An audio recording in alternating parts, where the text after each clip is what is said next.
బాబా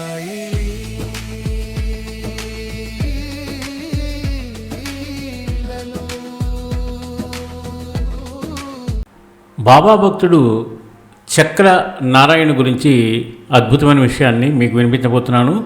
ముందుగా శ్రోతలందరికీ శుభోదయం, శుభ గురువారం. శ్రోతలందరికీ హృదయపూర్వక ధన్యవాదాలు. భగవద్బంధువులకు, ఆధ్యాత్మిక బంధువులందరికీ హృదయపూర్వక నమస్కారాలు. ఇంత అద్భుతమైన విషయాన్ని సేకరించి పంపించిన మన జి లీలా కుమారి గారికి ధన్యవాదాలు తెలియజేసుకుంటూ విషయంలోకి వెళదాం. చక్రనారాయణ్ క్రైస్తవ మతస్థుడు, వృత్తిరీత్యా బ్రిటిష్ ప్రభుత్వంలో పోలీస్ సబ్ ఇన్స్పెక్టర్. ఆ రోజుల్లో శ్రీ బాబావారి వద్దకు భక్తులు విపరీతంగా వచ్చేవారు, దక్షిణలు సమర్పించేవారు. బాలగంగాధర్ తిలక్ కూడా బాబాను దర్శించారు. ఆ తర్వాత ప్రభుత్వం బాబావారిపై అనుమానంతో బాబా ఆదాయం మీద నిఘా వేసి ఉంచాలని చక్రనారాయణ్ని నియమించింది.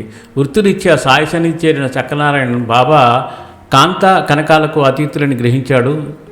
జనం ఎంత దక్షిణ ఇచ్చినా పట్టించుకోకపోవడం, ఇచ్చిన వారిని మెచ్చుకోవడం, ఇవ్వని వారిని తిట్టకపోవడం కానీ చేయకుండా ఉండడం, వచ్చిన దక్షిణని పేదలకు, భక్తులకి పంచిపెట్టడం అతనిని ఆకర్షించింది. నిరాడంబరంగా తగరపురి డబ్బాతో, జోలితో భిక్షకు వెళ్ళి సద్గురు సాయినాథుల వారి జీవన విధానానికి అతను ముగ్ధుడైపోయాడు. ఎన్నో శోధాలు చేసిన తర్వాత బాబా గురించి తెలుసుకుని బాధతో, పశ్చాత్తాపంతో కుమిలిపోయి బాబా కాళ్ళ మీద పడ్డాడు చక్రనారాయణ్. అప్పుడు బాబా, ఇందులో నీ తప్పు ఏమీ లేదు, ఎందుకు బాధపడుతున్నావు? నిన్ను ప్రభుత్వం నియమించింది, నీ ఉద్యోగ ధర్మాన్ని నువ్వు నిర్వర్తించావు. ఇక్కడ నువ్వు ఏమి చూసావో చూసింది చూసినట్లు చెప్పు, సత్యం చెప్పు నీ అధికారులకి. ఈ జగత్తు సత్యం మీద ఆధారపడి ఉంది, సత్యాన్ని మించిన దైవం లేదు. ఈ సత్యాన్ని తెలుసుకోవడానికి ప్రభుత్వం నీకు చక్కని అవకాశం ఇచ్చింది, నువ్వు అదృష్టవంతుడివి, నీకు సత్యదర్శనం అయింది అని చెప్పి పంపారు అతన్ని. ఆనాటి నుంచి బాబా ముఖ్య భక్తుల్లో ఒక్కడైపోయి ఆదర్శంగా నిలిచారు. బాబా సమాధి వేళ అతను అక్కడే ఉన్నాడు. ఆ సమయంలో బాబా దగ్గర మిగిలి ఉన్న డబ్బులు కేవలం 16 రూపాయలు మాత్రమే. బాబా చక్రనారాయణ్ని నా సోదరుడు అని అనేవారు.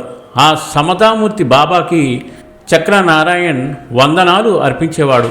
బాబా లీలల్ని ఎన్నో ప్రత్యక్షంగా చూసి తరించాడు. అన్ని మతాలని సమానంగా ఆదరించే బాబాని ఆదర్శంగా తీసుకుని తరించాడు చక్రనారాయణ్. జై సాయిరామ్. సేకరణ శ్రీమతి జి లీలా మహేష్ గారు. సర్వే జనా సుఖినో భవంతు, లోకా సమస్త సుఖినో భవంతు. ధన్యవాదాలు. స్వస్తి.